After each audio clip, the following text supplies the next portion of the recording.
ఈరోజు ఒక ఇంపార్టెంట్ ప్రశ్న మన ముందు ఉన్నది ఏంటి అంటే, చాలామంది అడుగుతున్నది ప్రెగ్నెన్సీ టైంలో అంటే గర్భధారణ సమయంలో చాలామందికి కాళ్ళలో వ్యారికోజ్ వెయిన్స్ వస్తున్నాయి. అది రావడానికి కారణం ఏంటి?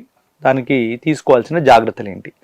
యూజువల్గా ప్రెగ్నెన్సీలో మంత్ పెరుగుతున్న కొద్దీ వాళ్ళ 9 నెలల కాలం పూర్తి చేసుకునేసరికి ఒక యావరేజ్ లేడీ యొక్క వెయిట్ ఆల్మోస్ట్ 15-20 kgs లేదా అంతకంటే ఎక్కువ కూడా పెరిగే అవకాశం ఉంటుంది. ఇలా అబ్నార్మల్గా వెయిట్ వారికి పెరుగుతున్నప్పుడు అంటే పొట్ట చాలా పెద్దగా పెరిగినప్పుడు ఆ ప్రెషర్ కాళ్ళ మీద పడి ఈ సిరల మీద ప్రెషర్ ఎక్కువ అయ్యే అవకాశం ఉంటుంది. దానివల్ల ఈ సిరలు ఏమైపోతుంది, బాగా ఉబ్బుగా మారి బయటికి చర్మం కింద తేలినట్టు కనిపించవచ్చు. కాళ్ళలో వాపులు ఎక్కువగా రావడానికి కారణమవుతాయి. కొన్నిసార్లు కాళ్ళలో బాగా తీపులు అలాంటివి కూడా ఈ యొక్క వ్యారికోజ్ వెయిన్స్ వల్ల ఎక్కువ అవుతుంటాయి. యూజువల్గా ఇది ఈ ప్రెగ్నెన్సీ టైంలో ఉన్న ఎక్సెసివ్ వెయిట్ గెయిన్ వల్ల ఇది అయ్యే అవకాశం ఎక్కువగా కనబడుతుంది. ఇది ప్రెగ్నెన్సీ అయిపోయిన తర్వాత ఏమవుతుంది, కొంత తగ్గే అవకాశం ఉంటుంది కానీ పూర్తిగా పోదు. ప్రెగ్నెన్సీ తర్వాత లేదా ప్రెగ్నెన్సీ టైంలో మనం తీసుకోవాల్సిన జాగ్రత్తలు ఏంటి అంటే, ప్రెగ్నెన్సీ టైంలో మనము ఫ్యాట్ కంటెంట్ ఎక్కువ బాడీలో పెంచుకోకుండా చూడాలి. అంటే మనం బేబీకి అవసరమైన పౌష్టిక పదార్థాలు, మన శరీరానికి అవసరమైన పౌష్టిక పదార్థాలు తింటూ దాంట్లో కొవ్వు పదార్థాలను బాగా తక్కువగా ఉండేలాగా చూసుకోవాలి.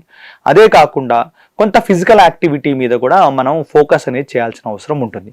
అంటే మన బాడీ స్ట్రెంగ్త్గా ఉండాలి, బేబీ గ్రోత్కు ఉపయోగపడే ఫుడ్ తీసుకోవాలి.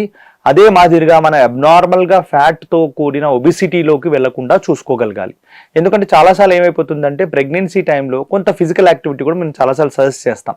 అంటే ఏంటి, ఐదర్ వాకింగ్, వారికి ఏది కంఫర్టబుల్ అంటే కొంత యోగాను, వారికి ఫిజికల్గా వారు ఏదైతే గైనకాలజిస్ట్ గారు సజెస్ట్ చేస్తారో దాని ప్రకారం వాళ్ళ ఫిజికల్ యాక్టివిటీ రెగ్యులర్గా చేసుకుంటూ ఉంటే వారికి ఆ abnormal growth, abnormal weight gain అనేది యూజువల్గా ఉండదు.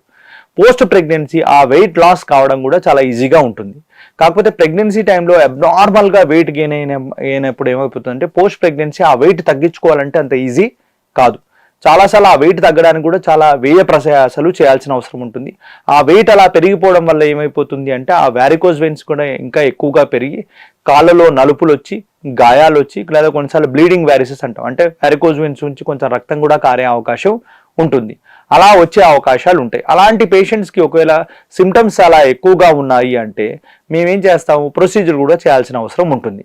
సో ఇలాంటి పేషెంట్స్ ఏం చేయాల్సి ఉంటుంది, ప్రొసీజర్ వరకు వెళ్లకుండా ఉండాలి అంటే ప్రెగ్నెన్సీ టైంలో, ప్రెగ్నెన్సీ తర్వాత వారికి ఒకవేళ వ్యారికోజ్ వెయిన్స్ రిలేటెడ్ సిమ్టమ్స్ వస్తున్నాయంటే లాంగ్ టర్మ్లో స్టాకింగ్స్ అనేది మాత్రం రెగ్యులర్గా బిలో నీ వరకు కంటిన్యూ చేయగలిగితే ఇంకా ఎక్కువ బెనిఫిట్గా ఉంటుంది. ఇంకోటి, కూర్చున్నప్పుడు కాలు ఏదైనా స్టూల్ లాంటిది పెట్టుకొని కాలు ఎత్తు మీద పెట్టుకొని కూర్చోవాలి. పడుకున్నప్పుడు కాలుకి